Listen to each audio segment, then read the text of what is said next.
ஆப்பிரிக்க தேசத்துல குரங்குகளை விசித்திரமா பிடிப்பாங்க. எப்படி அதை பிடிப்பாங்க தெரியுமாங்க? குரங்கு சாதாரணமா கூட்டம் கூட்டமா தான் போகும். அவங்க எல்லாம் அப்படி ஒன்னா மரத்துல உட்கார்ந்து இருக்கும்போது அந்த குரங்கு பிடிக்கிறவர் என்ன செய்வார்னா, மெதுவா அந்த குரங்குகள் பார்த்துக்கிட்டு இருக்கும் போதே இந்த கிவி பழங்களை புடுங்குவார். அப்படி கிவி பழங்களை பறிச்சு இந்த பூசணிக்காய் இருக்கும் பார்த்திருக்கீங்களா? அந்த பூசணிக்காய் உள்ள இருக்கிற விதை அதை எல்லாத்தையும் எடுத்துட்டு அப்படியே ஒரு சின்னதா ஓட்டை போட்டு அதுக்குள்ள இந்த கிவி பழத்தை போட்டுருவாங்க. உங்களுக்கு புரியுற மாதிரி எப்படி சொல்றது? இந்த பூசணிக்காய்னா சில நேரங்கள்ல ஸ்ட்ரீட்ல வீண மாதிரி செஞ்சு டிங் டிங் டிங் டிங் அடிச்சுட்டு வருவாங்களே, அது புரிஞ்சிருச்சுல, அந்த பூசணிக்காய். அந்த காயோட மண்டை ரொம்ப ஸ்ட்ராங்கா இருக்கும். அதுக்கு மேல ஒரு ஓட்டை போட்டு அதுக்குள்ள அந்த கிவி பழங்களை போட்டுருவாங்க. அவர் போட்டார். அந்த குரங்கெல்லாம் பார்த்துக்கிட்டே இருக்கு. அந்த பூசணிக்காயை எடுத்துட்டு போய் இந்த வயல்லெல்லாம் வரப்பு இருக்கும்ல, அந்த வரப்பில் ஒரு குழி போட்டு அந்த குழிக்குள்ள இந்த காயை வச்சார். காயில் இருக்கிற அந்த ஓட்டை மாத்திரம் இருக்கு. பூசணிக்காயை பறிச்சு வச்சாச்சு. அந்த ஓட்டையில் கிவிப்பழத்தை போட்டு போயாச்சு. இப்போ இதெல்லாம் அந்த குரங்குகள் பார்த்துக்கிட்டே இருந்திருக்கு. அதனால எங்கள் கண்ணுக்கு முன்னால் கிவிப்பழத்தை போட்டு போனால் நாங்கள் பேசாமல் இருப்போமா? இதில் ஒரு பெரிய குரங்கு இருக்கும், லீடர் குரங்கு, மற்ற குரங்குகளை கெடுக்கிற குரங்கு. அது வேக வேகமாக ஓடி அந்த ஓட்டைக்குள்ளே கையை நுழைக்க முயற்சி செஞ்சா கை உள்ள போகலை. அதனால அந்த ஓட்டைக்குள்ளே ஸ்லோவா ஸ்லோவா ஸ்லோவா கொஞ்சம் கஷ்டப்பட்டு உள்ள நுழைச்சு போயிடுச்சு. இப்போ கை உள்ளுக்குள்ள என்ன இருக்கு? கிவி பழம். ஒன்னா ரெண்டா எக்கச்சக்கமா இருக்கு. அதெல்லாம் உள்ளங்கையில் அள்ளிக்கிட்டு, ஆஹா ஒன்னோ ரெண்டோ தான் இருக்கும்னு நினைச்சேன், எக்கச்சக்கமா கிவி பழம் இருக்கு. கொண்டாட்டமா அதெல்லாத்தையும் உள்ளங்கையில எடுத்துட்டு மெதுவா கையை வெளியே எடுக்க ட்ரை பண்ணா வெளியே வருமா? எனது உள்ள போன கையை வெளியே வரமாட்டேங்குது. இப்ப கஷ்டப்பட்டு இழுக்குது, வெளியே வரல. இன்னும் பலமா இழுத்தா இப்போ வெளியே வரல. எனது உள்ள போன கை வெளியே வரமாட்டேங்குது. அப்படியே இன்னும் கஷ்டப்பட்டு வெளியே எடுத்தா இப்போ வெளியே வரல. கைய வரல, ஆனா ஐயா வந்துட்டாரு. எந்த ஐயா? புடிச்சுக்கிட்டு போறவர்.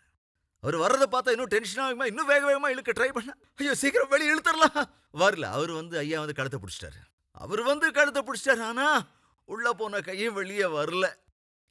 சரி, அந்த பூசணிக்காயை சுத்தி இருக்கிற அந்த மண்ணெல்லாம் தட்டி விட்டுட்டு அந்த காயை அப்படியே வெளியே எடுக்கிறார். ஆனா அந்த குரங்கு உள்ள அள்ளுன்னு அந்த கிவிப்பழத்தை மாத்திரம் விடவே இல்லை. அது அப்படியே பிடிச்சுக்கிட்டு இருக்கு. இப்ப கவனிங்க, அந்த கிவிப்பழத்தையும் பிடிச்சுக்கிட்டு அந்த பூசணிக்காயும் தானே சுமந்துக்கிட்டு போகுது. கிவிப்பழத்தை மாத்திரம் அந்த கையை விட்டு விடல. அவரு கழுத்தை பிடிச்சு கூட்டிட்டு போறாரு, இது பூசணிக்காயை பிடிச்சு நடந்து போகுது. அப்படியே நடந்துகிட்டு போகுது. என்ன காரணம் யோசிச்சு பாருங்க.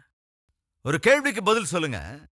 கிவிப்பழங்கள் அந்த பூசணிக்காய்க்குள்ள போடப்பட்டதால அந்த குரங்கு என்ன செய்யுது? அந்த கிவி பழங்களுக்காக ஆசைப்பட்டு உள்ள கையை விட்டு கிவியை எடுத்ததுக்கு அப்புறம் கை வெளியே வரல. இப்ப அது உண்மையிலேயே பிழைக்கணும்னா இப்ப அது என்ன செய்யணும்?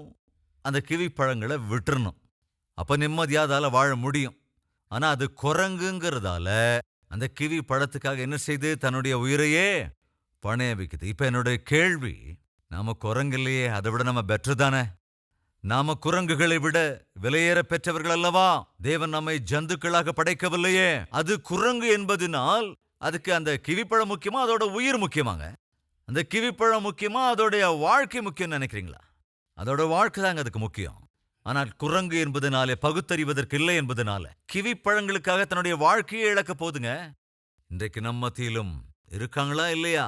ஒரு பாட்டில் சாராயத்துக்காக குடும்பத்தையே கெடுத்துக்கிறவங்க, சிகரெட்டுக்காக ஆரோக்கியத்தை கெடுத்துக்கிறவங்க, குட்கா பாக்கெட்டுக்காக லிவரை இன்னைக்கு கெடுத்துக்கிறவங்க, பாவத்துக்குரிய நட்புக்காக ஒரு யாரோ ஆணுக்காக பெண்ணுக்காக குடும்ப வேல்யூஸ் மறந்து போறவங்க, அப்பா அம்மாவை இழந்து அவங்க ஐக்கியத்தை இழந்து போய் நிக்கிறவங்க.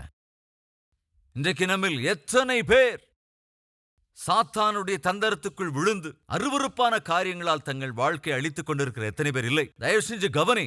இன்று நீ எதன் பின்னால் ஓடுகிறாயோ, எதற்காக ஓடுகிறாயோ, எதற்காக ஆசைப்படுகிறாயோ, எதை சாதிக்க வேண்டும் என்று துடித்துக் கொண்டிருக்கிறாயோ, அது முக்கியமா அல்லது உன்னுடைய வாழ்க்கை முக்கியமா? அது முக்கியமா உன்னுடைய ஆவிக்குரிய வாழ்க்கை முக்கியமா? அது முக்கியமா அல்லது தேவனுடனான ஐக்கியம் முக்கியமா? கவனி, அது ஒரு குரங்கு.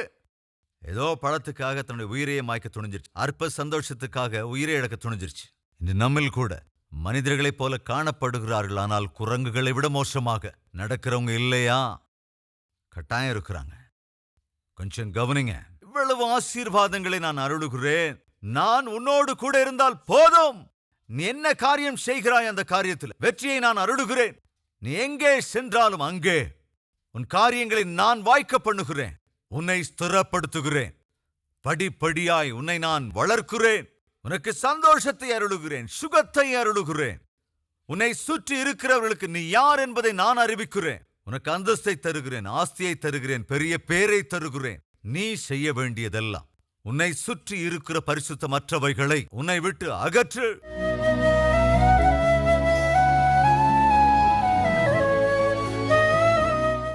மகா பரிசுத்தமும் அன்பும் நிறைந்த பிதாவே, நீர் எங்களோடு இருந்தால் எவ்வளவு பெரிய ஆசீர்வாதம். நீர் துணையாக இருந்தால் ஒரு நபரால் எவ்வளவு சந்தோஷத்தை, சுகத்தை அனுபவிக்க முடியும் என்பதை இன்று தெளிவாய் திட்டவட்டமாய் ஆண்டவரே உம்முடைய வார்த்தைகள் மூலமாக கற்றுக் கொடுத்திருக்கிறீர். எங்களில் நிறைய பேர் எந்த பணியை செய்தாலும் கைகூடி வருவதில்லை, எவற்றிலும் வெற்றி இல்லை, எதிலும் ஸ்திரம் இல்லை, சந்தோஷம் இல்லை, சுகம் இல்லை, சமாதானம் இல்லை. காரணம் உம்முடைய துணை இல்லாததுதான். காரணம் உமக்கு விருப்பமில்லாத காரியங்களை செய்வதனால், நீர் விரும்பாத காரியங்களை செய்வதனால், பாவத்துக்கும் பாவ பழக்க வழக்கங்களுக்கும் இடம் கொடுப்பதினால், உலகத்தை அனுசரிப்பதினால், உலக பிரகாரமாக நடந்து கொள்வதினால், பரிசுத்தமற்றவைகள் எவைகளுக்கும் இடம் கொடாமல் உம்மையே பின்பற்றினால், உம்மையே விசுவாசித்தால், ஐஸ்வர்யமே, ஸ்திரமும் கனமும் உள்ள ஆசீர்வாதம், செழிப்பு, வெற்றி இவைகளை நாங்கள் அனுபவிப்போம். அப்படிப்பட்ட வாழ்க்கை எங்களுக்கு வேண்டும் ஆண்டவரே. நீர் துணையாக இருப்பதனால் அனுபவிக்கிற ஒவ்வொரு ஆசீர்வாதத்தையும் ஒவ்வொருவரும் பெற்றுக்கொள்கிற கிருபையை அருள வேண்டும் என்று இயேசு கிறிஸ்துவின் நாமத்தில் வேண்டிக் கொள்கிறோம் பிதாவே. ஆமென்.